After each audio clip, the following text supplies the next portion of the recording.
Hidup gereja umpama berhuma, lahan dipilih, rimba dirambah, tanah diladang, benih ditugal, rumput disiangi, dan hama dibasmi, agar benih tumbuh subur dan berbuah melimpah.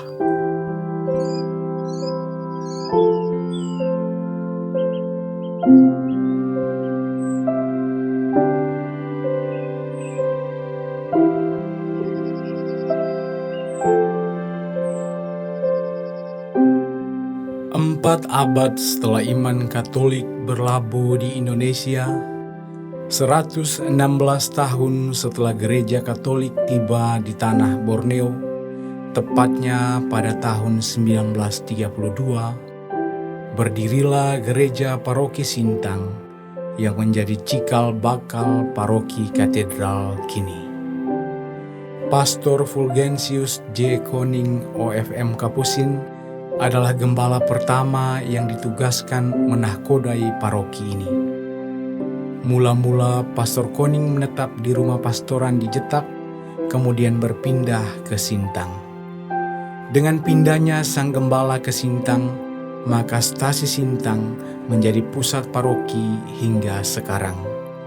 Wilayah paroki Sintang mula-mula sangat luas, meliputi Sintang, Nangapino, Sepauk, Ketungau, dan Belitang.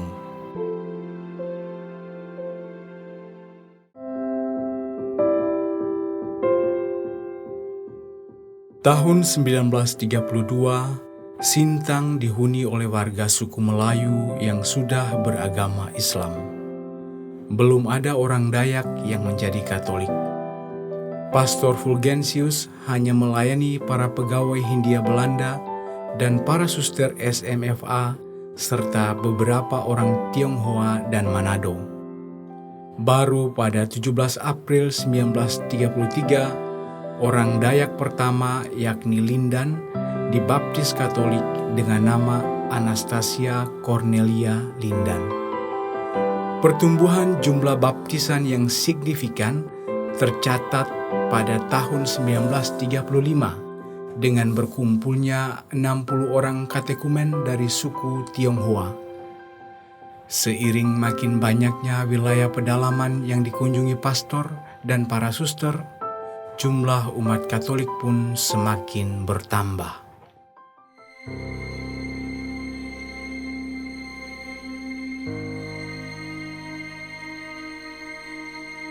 Pertumbuhan gereja baru ini menghadapi tantangan besar ketika Jepang menduduki Indonesia. Para pastor dan suster Belanda diangkut dan ditawan di kamp tahanan Sarawak pada bulan Juni 1942. Kekatolikan yang baru seumur jagung harus terlantar tanpa perawatan dari para gembalanya. Namun di tengah-tengah situasi kelam itu, terbit sebuah pelita gembira. 16 Juni 1945, Aloysius Ding, putra Kayan Mendalam, ditahbiskan sebagai imam pertama suku Dayak. Setahun berikutnya, para pastor dan para suster yang ditawan Jepang akhirnya kembali ke Sintang untuk bermisi lagi. Mereka menemukan rumah pastoran kosong dan berantakan karena dijarah. Namun demikian, iman Katolik tetap tumbuh dan terpelihara.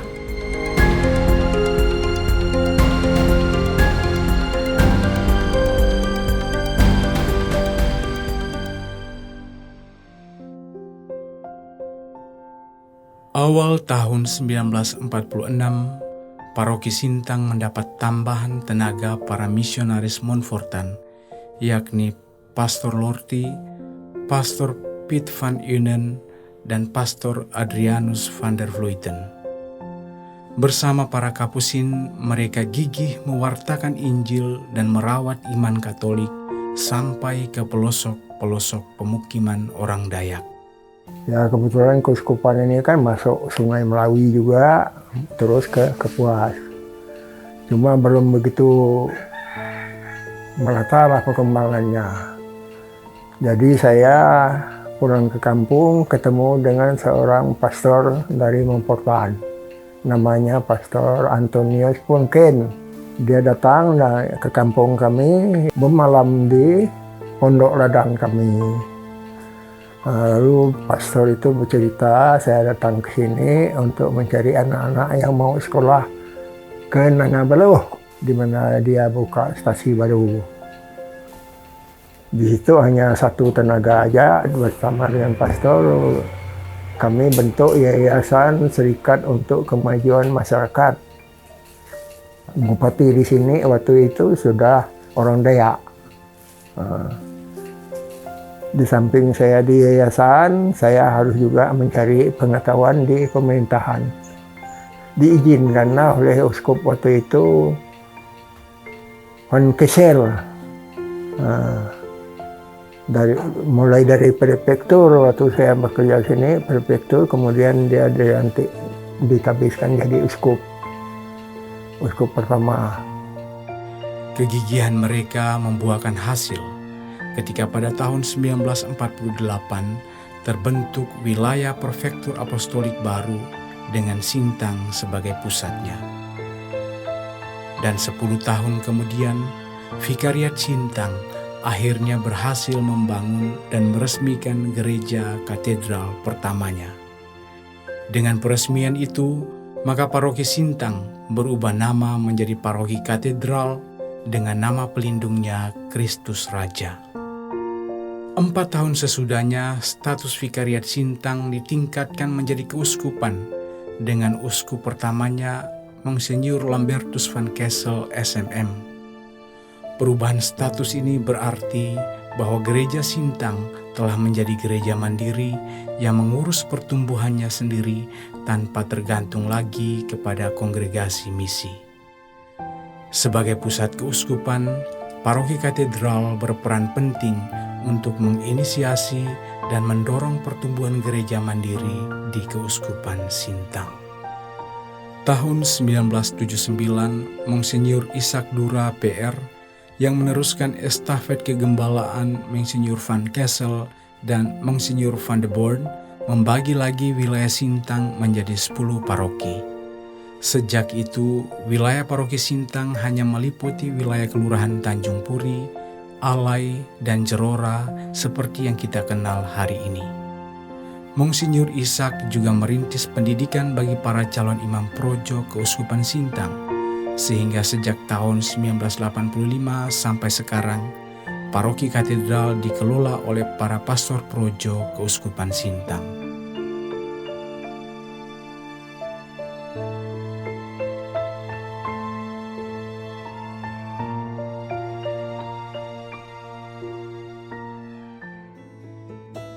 Hijau namun sudah ranum, belum dituai tapi sudah bisa dinikmati.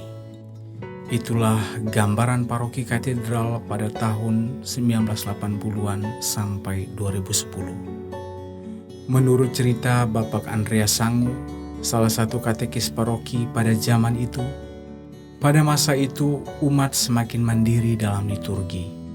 Katekese ditangani awam dan dilakukan secara masif melalui sekolah-sekolah. Terjadi ledakan jumlah umat Katolik karena banyak anak sekolah yang ikut katekumen. Jumlah umat bertambah sehingga terjadi pemekaran lingkungan baru. Pembinaan kaum muda dilakukan secara progresif yang dipimpin langsung oleh Monsinyur Agustinus Agus PR, Uskup Sintang saat itu. Semakin banyak awam Katolik yang terlibat dalam pos-pos penting di pemerintahan. Kedatangan para suster SDC, PRR, dan pasionis menambah semarak wajah paroki katedral. Waktu itu jumlah umatnya sedikit sekali. Keringnya, seingat saya 7 kering.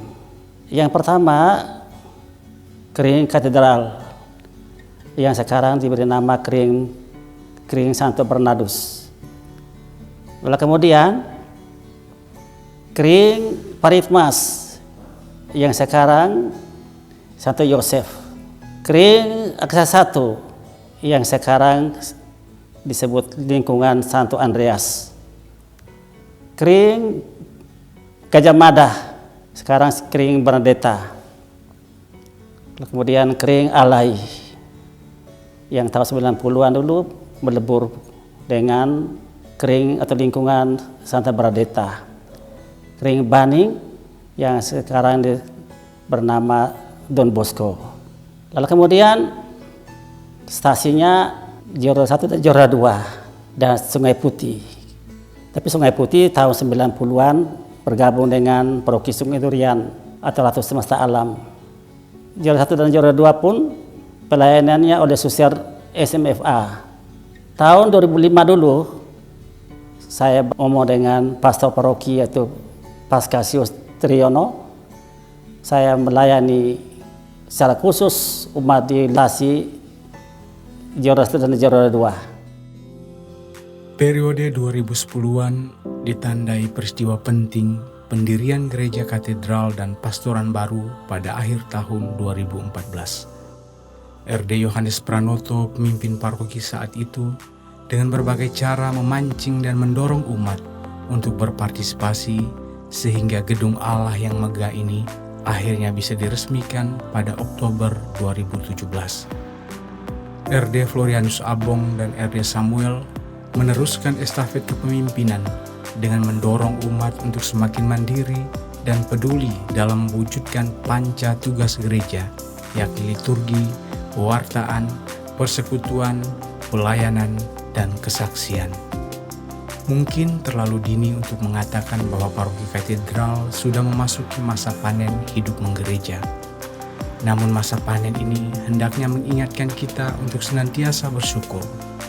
Misteri Allah yang tersingkap selama 90 tahun ini memotivasi kita untuk menghayati hidup menggereja dengan tekun dan penuh sukacita.